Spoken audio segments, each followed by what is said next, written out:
বন্ধ হলো সরকারি স্কুল, আরও একটি সরকারি স্কুল বন্ধ। জানা গিয়েছে পানিহাটির নিবেদিতা প্রাথমিক বিদ্যালয় বন্ধ হয়ে গেল।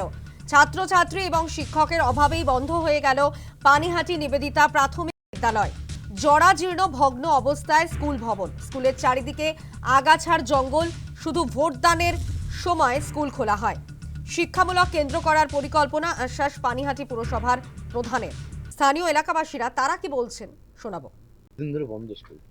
হয়েছে অনেক বছর, 20 বছরের উপর মানে বন্ধই আছে। স্থানীয় কাউন্সিলর বা পৌরপিতা যারা আছেন, না, এসব ব্যাপারে তো আমরা তো এখানে বেরোয় টোরেই নাই, এত কথাও বলি না। এই বাড়ি তো ফার্স্ট দেখলাম, এদের বাড়ি চুয়ান্দাদের বাড়িতে এসছে, তাই দেখলাম এটা লোকজন কি এসে। ভোটের সময় হ্যাঁ, ছিল? ভোট টোট হয়, ভোট হচ্ছে এখানে, ভোটের ভোট, সময় হ্যাঁ ভোটের ভোটের সময়। সময় তখন পরিষ্কারও হয়, ভোটও সবাই দেয় এখানকার স্কুল লোকরা। হয় না। না, স্কুল হয় না। না, মাস্টাররাও তো ছিল এমনি আগে। মাস্টারমশাইরাও অনেক বছর ছিল, তারা বলছে মানে বসে বসে মাইনা পাচ্ছে করে, মাস্টারমশাইরাও তারপরে অন্য অন্য স্কুলে ট্রান্সফার হয়ে মানে চলে গেছে। ছাত্রছাত্রী এই প্রসঙ্গে পানিহাটি পুরসভার পুরপ্রধান তিনি কি বলেছেন শোনাবো। প্রাইমারি স্কুল এটা বন্ধ রয়েছে দীর্ঘদিন যাবত। কৃষ্ণা ব্যানার্জি লাস্ট ওখানকার বর্দি ছিলেন, উনি রিটায়ার করার পরেই স্কুলটা পুরোপুরি বন্ধ হয়ে যায়। আমি বর্দির সাথেও কথা বলেছি এর আগের দিন, স্কুলটাকে যাতে আগামী দিনে চালু করা যায়। বা কারণ হচ্ছে এখনকার দিনে মা বাবারা চাইছে যেখানে হাই স্কুলের সঙ্গে যুক্ত প্রাইমারি স্কুল, যাতে ক্লাস ওয়ানে ভর্তি করলে একদম মাধ্যমিক পাশ করে বা উচ্চ মাধ্যমিক পাশ করে বেরাতে পারে, সেরকম স্কুলে নিয়ে গিয়ে স্টুডেন্টরা ভর্তি করছে।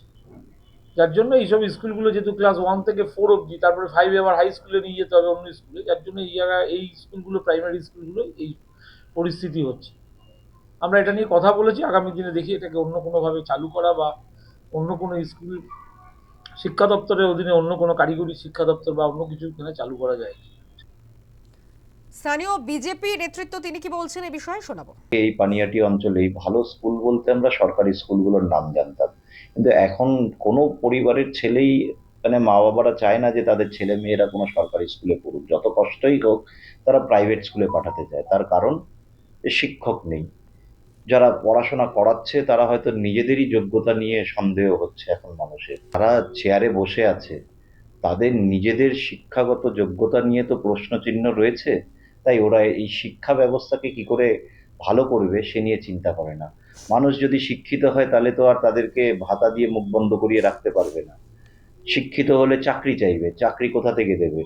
কর্মসংস্থানের তো জায়গা নেই, একটার পর একটা ইন্ডাস্ট্রি বন্ধ হচ্ছে। তো এই সব বিষয়গুলো রয়েছে, একটার সাথে একটা জড়িত।